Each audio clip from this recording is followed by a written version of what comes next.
What's up guys, Ru here and welcome back to the channel. Today is the first day of Fabric Week whereby I will be discussing all about fabric related topics.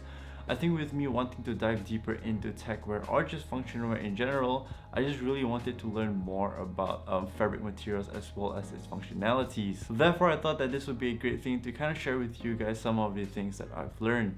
Maybe you just got started into tech wear like myself, this would be a good entry point to kind of learn more about the technicality side of tech wear instead of just the aesthetic part. Today's topic is 5 types of fabric material. Many of us know techwear is all about having pieces that will protect us from various elements or just having some sort of functionality. Therefore, depending on what you might face or the conditions that you are being put into, whether it be rain, snow, wind, hot weather, the types of fabric that you might be looking for will vary. Let's start things off with Dyneema composite fabric. The company that produces this special fabric is a Dutch company known as DSM. Now, what is this fabric and what's so special about it? I think we first need to know what is it made out of. At its most basic form, it's made from a proprietary polyethylene fiber that the company branded it to be known as Dyneema. Polyethylene is a very versatile and the most used type of plastic material that can be found in various products such as plastic bags, plastic bottles, shampoos, plastic cups, and so many more. Dyneema is a type of polyethylene that is known to be an ultra high molecular weight polyethylene that is designed to be very lightweight and extremely durable. At the same weight, it is 15 times stronger than steel, while at the same time being so light that it's able to float on water. Some other additional features of this fabric includes being resistant towards moisture, UV, as well as chemicals. Hence, when it is being made into a fabric form, it not only is able to make a piece much more durable, but also lighter at the same time, as to compare it to if it were to be constructed with another type of fabric material. Therefore, it really benefits pieces like outerwear and backpacks, as traditionally they are pretty heavy because the materials needed to be very durable. So if you're someone who really enjoys outdoor activities or adventures, having a piece that's made from this material would most certainly benefit you a lot, as it's able to lessen the weight that you will be carrying throughout the whole entire trip. Dyneema is also pretty flexible, whereby it can be added into different types of fabric materials such as denims, wovens, and knits, giving designers more options and ways to implement the fabric technology. Brands such as the Guerrilla Group, Stone Island, Levi's have all implemented this fabric technology into their garments before. The next fabric material is a pretty well-known one and very popular within the techwear community, that is X-Pac.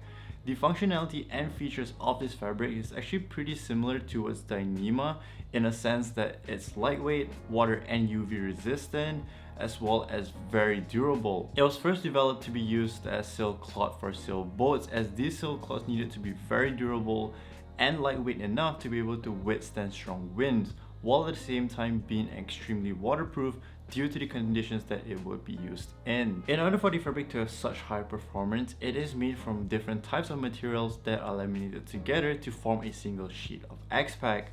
Each material serves a different function. Nylon is used as the face of the fabric to give it durability. X-Pac polyester yarn gives it better stability and tear-resistant strength. Polyester film gives it the waterproofness, as well as the fabric is coated with additional water resistant coating. I've only mostly seen this fabric being used in bag making. Brands such as Orbit Gear and Acronym are still using this material to construct their bags and small pouches till today. Up next is Tyvek, and I think this is a really visually interesting material. It's made from high density polyethylene fibers that feels like paper, but it's not. It has some common features such as breathability, lightweight, tear and water resistant, just like many other technical fabrics out there. One really cool feature of this material is that it provides inherent microbial penetration resistance that prevents hazardous materials including asbestos, mold, fiberglass, lead from passing through the material. Therefore, it's being used towards producing items such as industrial protective apparels and medical packaging. From a fashion perspective, brands such as Stone Island and UEG have used Tyvek to construct their outerwears, and it gives out a really cool pattern as well as texture towards it. The material can also be applied into making small pouches. If you're interested in that, definitely go and check out So Much Black's Instagram page.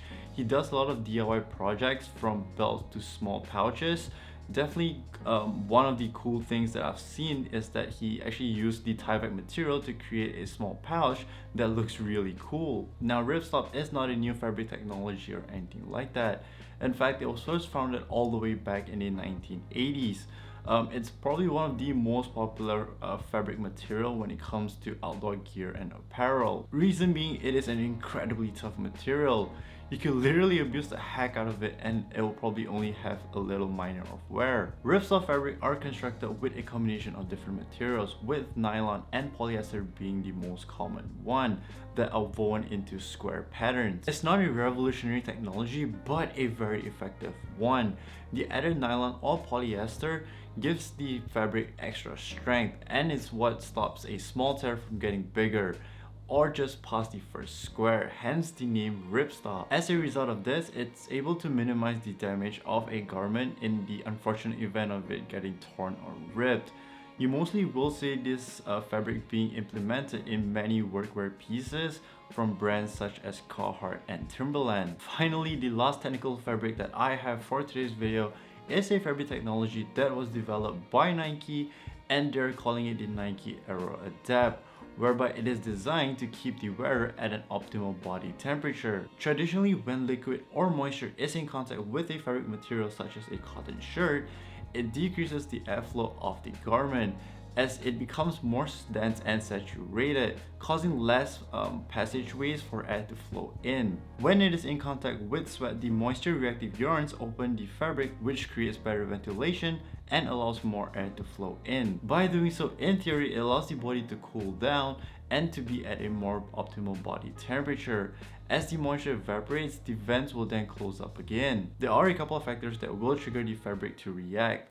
Things such as moisture from sweat or the environment, and even body temperature can play a pretty huge role into when the vents will open and how long does it take for the vent to close up again. I think this is such a cool and useful technology, especially for people like myself who lives in a country that is hot all year round. For now, its implication is catered towards athletes, therefore you can only find it in pieces from the Nike Pro collection or Nike Football. Hopefully in the future to come, Nike will begin to implement this fabric technology into more of their lifestyle wear. That is all I have for today's video. Do let me know your thoughts on it. What are some other technical fabrics that you know of?